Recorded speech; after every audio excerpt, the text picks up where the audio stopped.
One quarterfinal produced the single worst attacking numbers of this entire World Cup. The other one produced a red card born purely out of an actor's ego trip that blew up in his own team's face. Both games were won by teams that, frankly, didn't deserve to win them.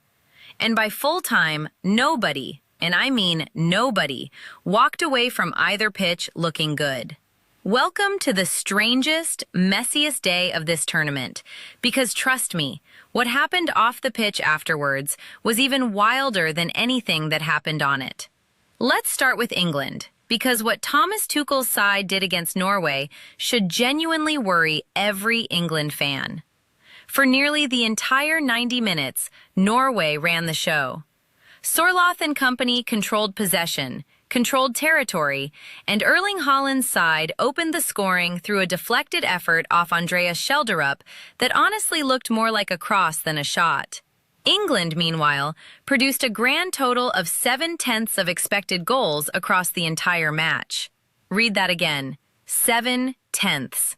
That is the worst attacking output from any team at this entire World Cup. This wasn't an isolated slip either. Passive, sluggish, low-energy football against Ghana, a sleepy first half against Panama, a match against Mexico spent almost entirely defending their own box, and now this. It's giving serious Gareth Southgate flashbacks, and that's not a compliment. The only reason England are still in this tournament is one man, Jude Bellingham. He dragged them level deep into stoppage time, ghosting through 4 defenders like they weren't even there, and then buried the extra-time winner just minutes later. This is the same instinctive, almost un-midfielder-like finishing touch he showed in his debut Real Madrid season. The exact quality Carlo Ancelotti never quite managed to teach a young Brazilian side. Without Bellingham, England go home. Full stop. And then there's the officiating drama nobody's talking enough about. England's opener came after replays suggested the ball may have clipped a spider cam wire, which under the rules should have stopped play instantly. FIFA insists their embedded ball tracking chip shows no contact whatsoever.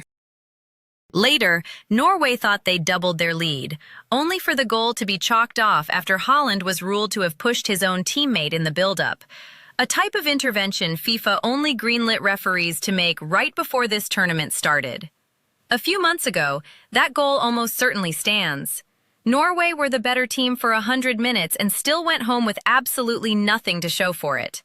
Football doesn't hand out participation trophies, only heartbreak. Now, if you thought that was chaotic, Argentina versus Switzerland managed to top it. Messi assisted Alexis McAllister for the opener from a corner, which, by the way, pushed his own World Cup assist tally to 10, meaning the Argentine captain is now simultaneously the greatest goal scorer and greatest playmaker in tournament history. Let that sink in. But then Argentina did what Argentina apparently loves doing under pressure. They handed Switzerland the ball and basically invited them back into the game, the exact same passive approach that let Cape Verde score twice against them earlier in the tournament. Switzerland equalized in the second half, and then came the moment of the entire quarterfinal. Leandro Paredes went down under a challenge from Breel Embolo, got booked, and the referee actually went to review the replay. Everyone assumed Argentina were about to go down to 10 men. Instead, the exact opposite happened. Embolo had dived, blatantly, embarrassingly, and because he already had a yellow card in his pocket, the referee had no choice but to show him a second one, straight red. The Swiss forward wanted a cheap foul in midfield and instead handed his own team a numerical disadvantage at the worst possible moment of the tournament. This is now the second time this exact rule, misconduct review reversing a decision, has swung a knockout match at this World Cup, after a nearly identical incident involving the USA and Paraguay earlier on. And even with a man advantage for 20 minutes, Argentina barely bothered to press the advantage. They looked like they didn't even want the game to stay in 90 minutes. It went to extra time anyway, and Argentina's experience of grinding out knockout football, the same trait that carried them through the last World Cup, finally showed up. They're through.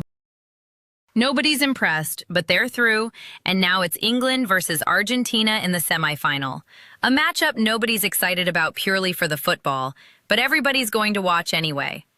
Now here's where the story leaves the pitch entirely. Because while all this drama was unfolding in the tournament, a genuine civil war was tearing through Liverpool's dressing room. Mohamed Salah, by multiple insider accounts, deliberately turned against Arne Slot, and he did it with cold, calculated timing, fully confident he'd come out on top. This isn't new territory for Salah. 2 years ago, after a match against West Ham, he warned that he could start a fire if he ever spoke his mind about the club. Back then, he held his tongue, because taking on Jurgen Klopp directly would have only damaged himself. Klopp standing at Anfield was simply untouchable. Slot's wasn't. And this time, Salah got exactly what he wanted. Slot is out. The problem is, Salah's own form barely justifies the fight he picked.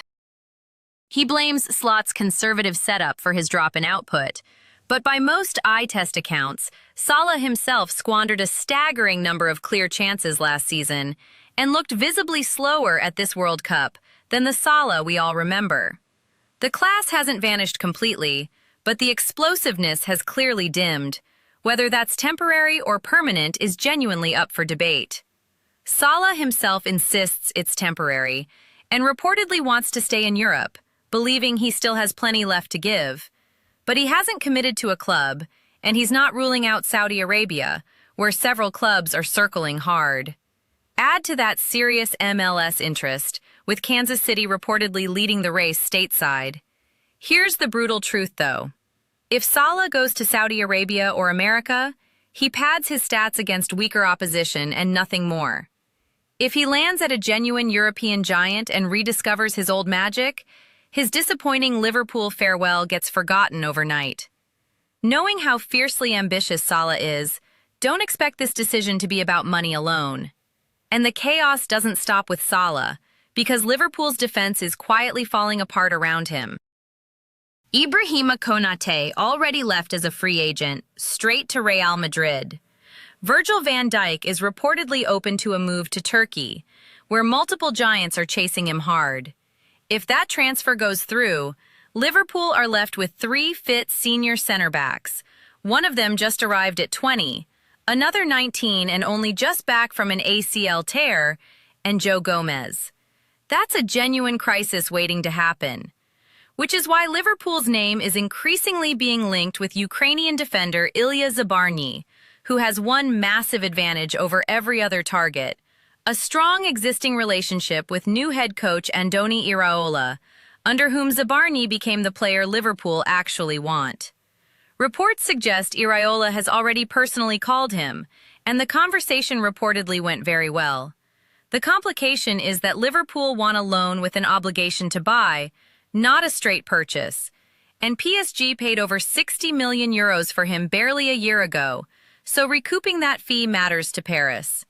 Zabarny himself, by all accounts, wants this move, having barely featured in Luis Enrique's biggest matches. If Liverpool can't get this done, Dean Huijsen and Ecuadorian defender Joel Ordóñez remain backup options on the shortlist. If you're loving this kind of deep football breakdown, this is exactly the channel to stick around on. Hit subscribe because it only gets messier from here. And speaking of messier, let's talk about the story that could eventually dwarf everything else in this sport. After Egypt's elimination against Argentina, their players and coaching staff turned furiously on referee François Letexier, convinced FIFA wanted Argentina to win. Didier Deschamps mocked the accusation, calling Letexier's performance a model for officiating, and honestly, rewatching it, he's not wrong. But the conspiracy theories haven't died down, especially after journalist Romain Molina resurfaced allegations of a serious money laundering investigation swirling around the Argentine Federation.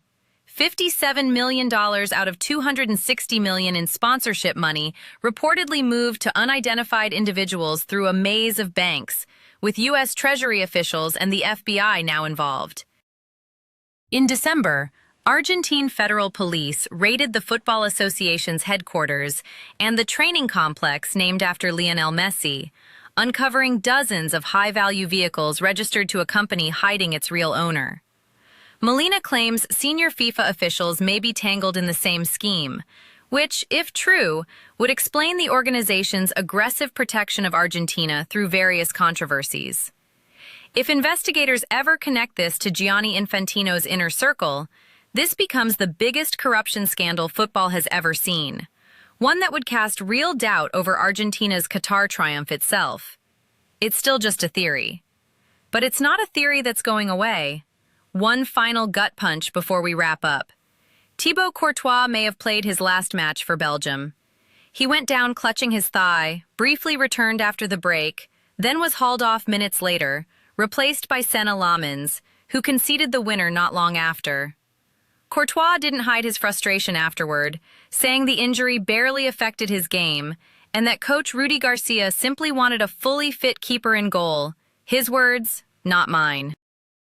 Whatever the reasoning, Belgium crashed out, and Courtois has now hinted he needs time away from international football to think about his future, admitting this might have been his final appearance. If that's how his Belgium story ends, it's a painfully quiet way to close one of the great goalkeeping careers of this generation. So here's the real question. Was Argentina's escape act pure knockout football experience, or a team that's simply gotten lucky twice in 3 games? Was Salah's power move at Liverpool smart self-preservation, or the beginning of the end of his European story? Drop your take in the comments, tell me who you've got winning that semi-final, and if you want the next twist in this story the moment it breaks, subscribe now, because this World Cup is nowhere near finished delivering chaos.